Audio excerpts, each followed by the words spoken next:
Coming up, we check in with the team over at Chris Craft as they continue their 150-year legacy of creating top-of-the-line sports boats. A whole other world is exemplified in the iconic heritage of veteran boat builders Chris Craft. These boats may be smaller, oftentimes being used as a taxi service for larger mega yachts, but they still embody what it means to be extreme. There's many boating brands, but Chris Craft is the one that evokes feelings and imagery of the Kennedys and Hemingway and Key West. The company was founded in 1874 by a guy named Chris Smith. Over the course of his life, he built really the first recreational boat company. His grandson, Harrison Smith, he took over the company and really created the recreational boating lifestyle for the American public.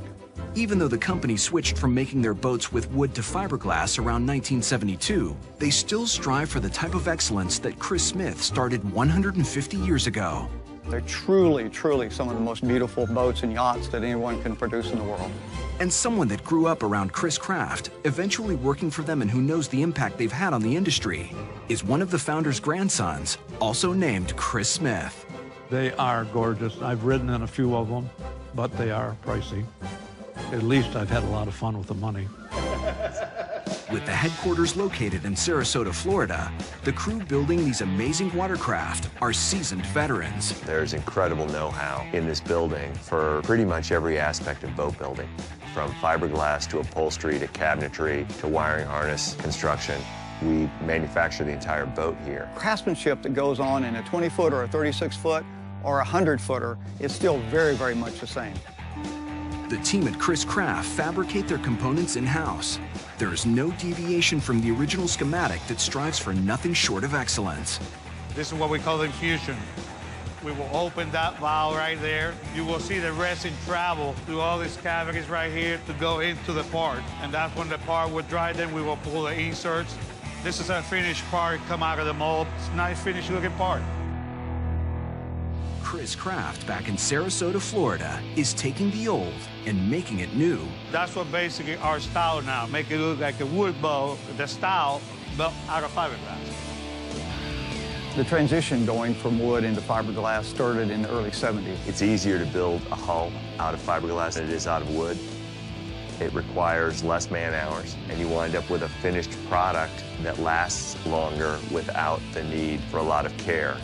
The first step is to mold the ultra-durable fiberglass hull and deck of the boat. This is what we call the mold repair area. Every mold come in here, get checked out, go in there, get cleaned up, and then we go in what we call the mold care room. And we can put a cut of wax. That makes sure the part release from the mold. After the mold has cured, it's gel-coated, which accounts for the base colors on the outer shell of the hull. This is a two-color boat. We will get the first color shot, pull the fine line, then that joker got to dry before we go to the second color. After that, then this boat will go into what we call the lamination area. And here the entire deck and hull get a layer of fiberglass to create the boat's watertight foundation. The first layer is a skin coat whereby large spools of fiberglass are machine shredded and applied using a spray gun. The following layer is laid out by hand and coated in resin. And once the deck and hull are completely formed and dried, the crew can finally separate it from the mold. We got all the hull laminate, all the stringers in. It's ready to be pulled right now.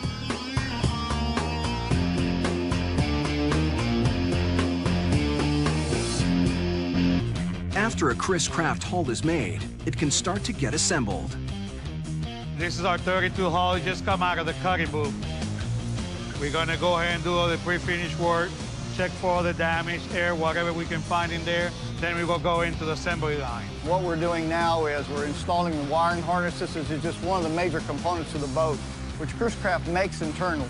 We're one of the few companies that still make all our wiring harnesses and do all that work. What you're seeing here next is us actually installing part of the harness in this 25-footer. And to make things easier, Chris Craft utilizes a machine that labels each wire. If you get to a pump that's not working, you can trace the wire back all the way through the boat to see where it's broke. If you're getting in the middle boat and you open up a wiring loom, you can say, okay, this is a speaker wire. I don't want that one. You can trace the wires through a boat a lot easier. Another stop in the assembly line is putting on the teak. What we're doing now is we're going to install the covering boards and the floor in a 25 launch. Teak's expensive to buy as a raw material. It's hard to get as a material. and it's expensive to work with and install, but it's a premium product. It's a two-part epoxy, 50-50 mix. We use black epoxy on the outside for looks, because it looks nice against the teak. On the inside, we use a brown epoxy. It's basically the same thing, but it has more of a flexing agent in it. We're gonna lay the epoxy out.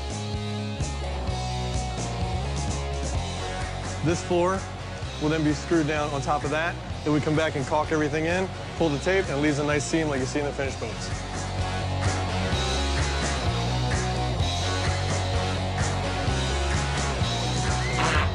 Any little tweaking needs to be done, we do that. It comes out looking great. Back to sunny southern Florida. Let's check back in with the crew at Chris Craft.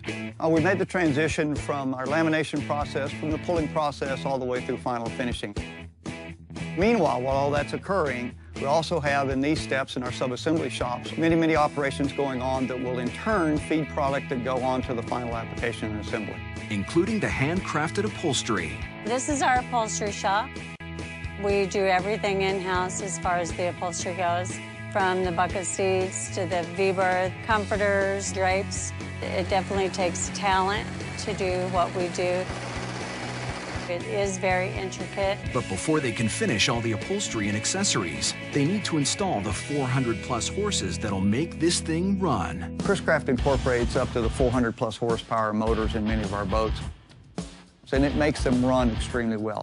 I believe in not worrying about those old original engines. Put new power in it if you really want to use your boat, so you've got something that you can depend upon.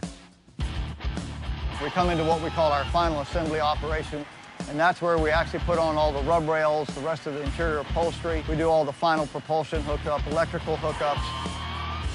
Then we will go out to the water. We test every single boat so that we make sure that they function correctly for the customer prior to shipment.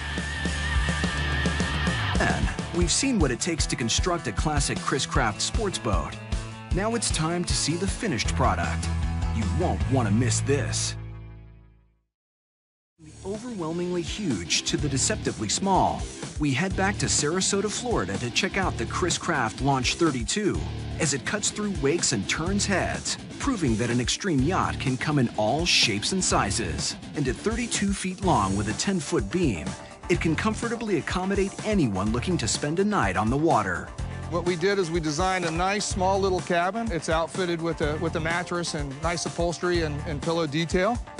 So it's comfortable for overnighters. We've got a small head compartment right in here, plenty of room inside, a sink.